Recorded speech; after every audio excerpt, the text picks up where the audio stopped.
What's up gamers, DreamcastGuy here, and it's Top 10 Thursday.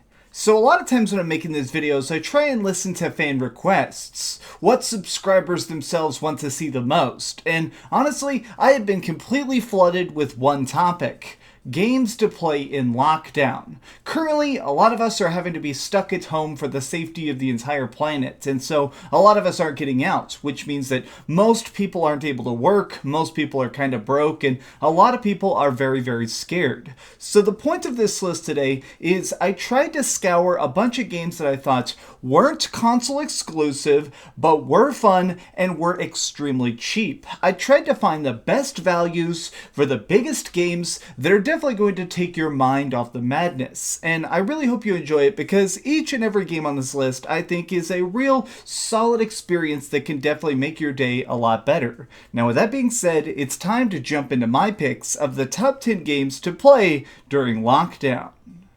Number 10. Minecraft. Okay, so it's pretty well known by now, but this game is the highest selling title of all time. If you're a gamer, there's a good chance you've already played it, but I feel like a lot of people just tried it for a bit, constructed some giant roller coasters and stuff, and kind of moved on. A lot of people though, in these trying times, it's fun to go back and play it because this game is always on sale, and more than that, it's just so soothing. It's nice to try and just construct whatever your imagination holds, from a cool castle or an underground dojo, or maybe just make some suits of armor and try and hunt some different skeletons. Minecraft is a game that's fun, but more than that, I think it's such a great sense of escape. Number 9. Skyrim. It seems like open world stuff provides such a unique style of fun. I mean, it's not just the fact that you're getting a chance to explore and fight dragons or try and save a kingdom, it's the fact that the best open world games, they also give you a chance to fit into an alternate reality, to be a person in these distant digital lands. And when it comes to that, I definitely think that Skyrim is some of the very, very best. This is a game that allows you to fish, to cook, to kind of go around and strengthen yourself, and more than that, sometimes just get some crazy cool magic. What's really good is that Skyrim is on everything now. You can practically play this thing on a freaking toaster, so it's one of those games that's very, very accessible and is always great to just pick up and play. Number 8. Grand Theft Auto 5. Now this entry is a little bit different than all the other stuff on the list because it's almost like two games crammed together, because there's the expansive single-player experience that allows you to play as a trio of villains trying to lie, cheat, and steal, and pulling off some giant heists, and then of course there is the incredibly famous Grand Theft Auto Online, which is like an MMORPG that allows you to go around and grow your own crazy criminal empire. I mean, this is fun because it has deathmatch, it has all sorts of stuff like racing, it has construction, it has so much in it that can definitely just occupy you for months and months at a time. If this quarantine ends up dragging out, I think we're all going to definitely be spending a lot of time inside of GTA. Number 7. Diablo III.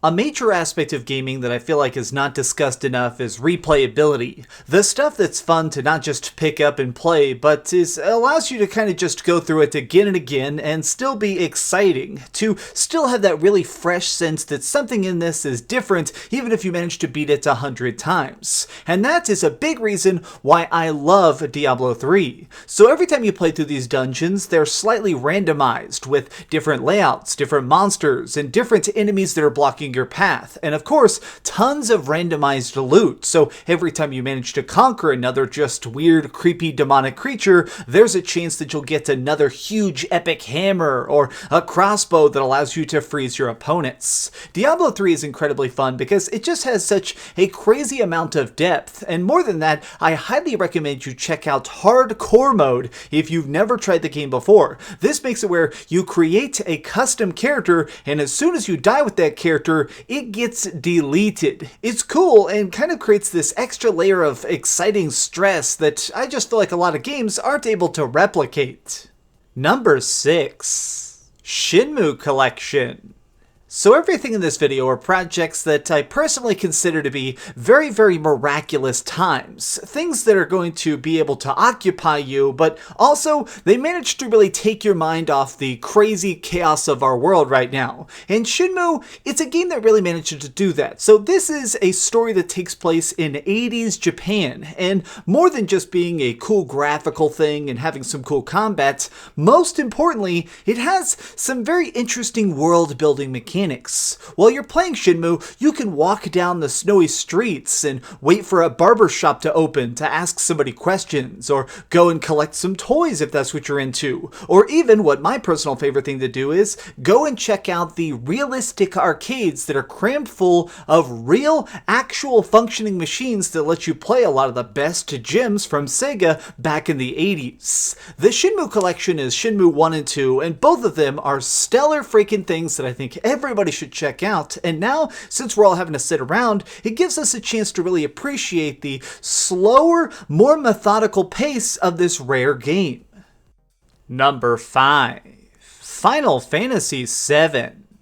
This right here needs a little bit of context, because maybe people who watch this in the future won't understand it as much, but as I record this video, we're just a couple weeks away now from the Final Fantasy VII Remake, which is kinda set to completely dominate the Game of the Year awards possibly of 2020. But I think a lot of people have never had a chance to really play the original version of Final Fantasy VII, and thankfully, it's now been ported everywhere. It's literally on phones, it's on your computer, it's on your Switch, it's on your PS4. There is a lot of ways to play this game, and it is an RPG masterpiece. I say this from the bottom of my heart, you should absolutely play Final Fantasy VII. It is a game that's definitely worth the time to really kind of commit to learning the different systems, like materia magic, or trying to constantly find the weaknesses of different bosses. Final Fantasy VII is exceptional in every single way, and I think that this is a good opportunity to sit down and play it before the remake starts to sort of rewrite history. Number 4. Dead Cells.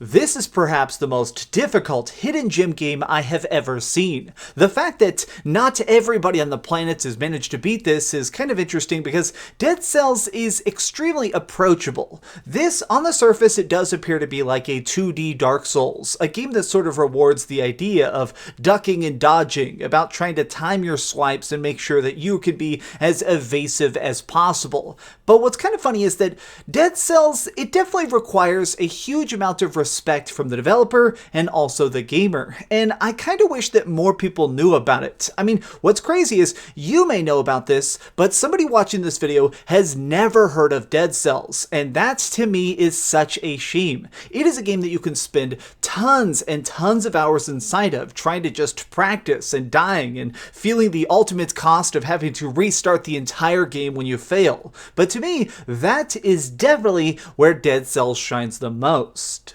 Number 3. Monster Hunter World.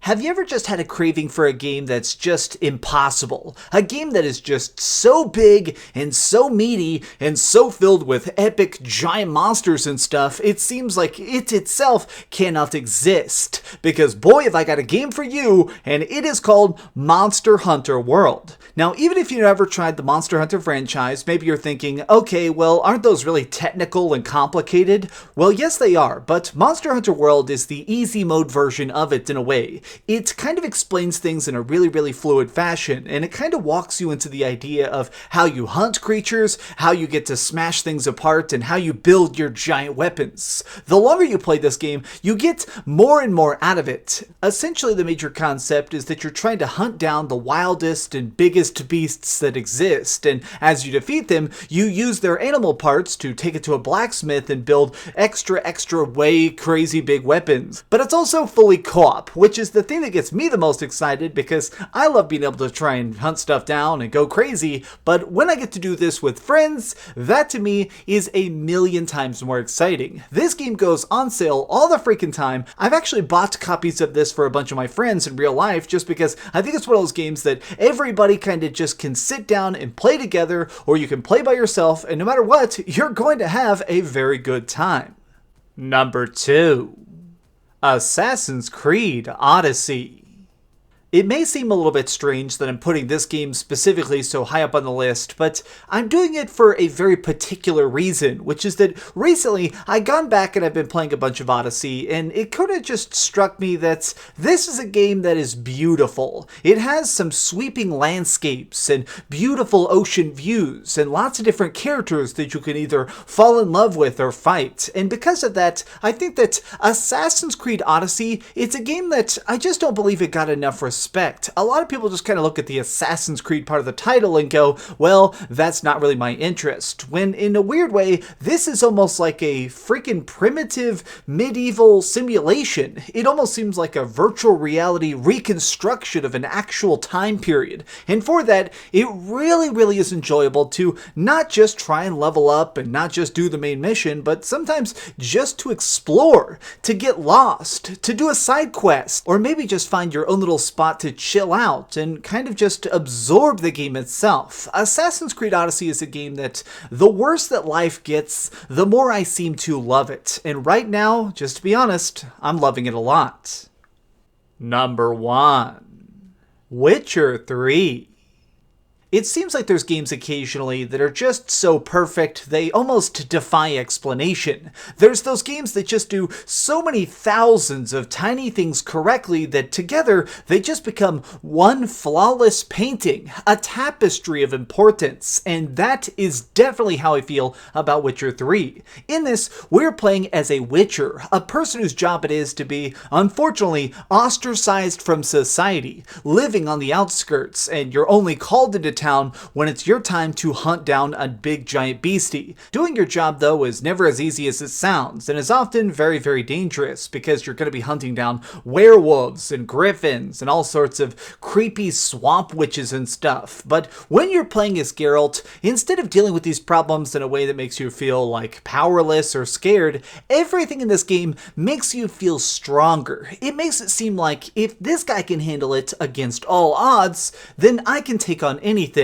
I just want to quote a friend of mine, one of my real life buddies who's kind of my best friend, I grew up with him. One time he said, "The Witcher 3 isn't my favorite game, but it's the best game ever made." And he said that because he has now beaten this game 7 times, each of those playthroughs sometimes taking 100 hours. My buddy has spent nearly 1,000 total hours just chilling in this universe, and you know what? He's not wrong. This game is stupendous from the very beginning to the ending credits, and you should check it out if you haven't already. And for that reason, I'm awarding this my pick as the number 1 game you should definitely be playing in lockdown. Did your personal pick not make the list? Got an idea for a future top 10? Leave it in the comments down below. If you enjoyed this video, please give it a like, share with your friends, and subscribe if you haven't already. But do me the biggest favor of all and keep dreaming. Also, stay home, stay safe, and please wash your hands. Much love. I hope we all get out of this completely perfect. Thanks so much for watching that video. If you want to see something else, you can always click this link to see what I put up last, or, subscribe and see what's coming up next. Also, I promise that whatever I do, it'll try not to suck.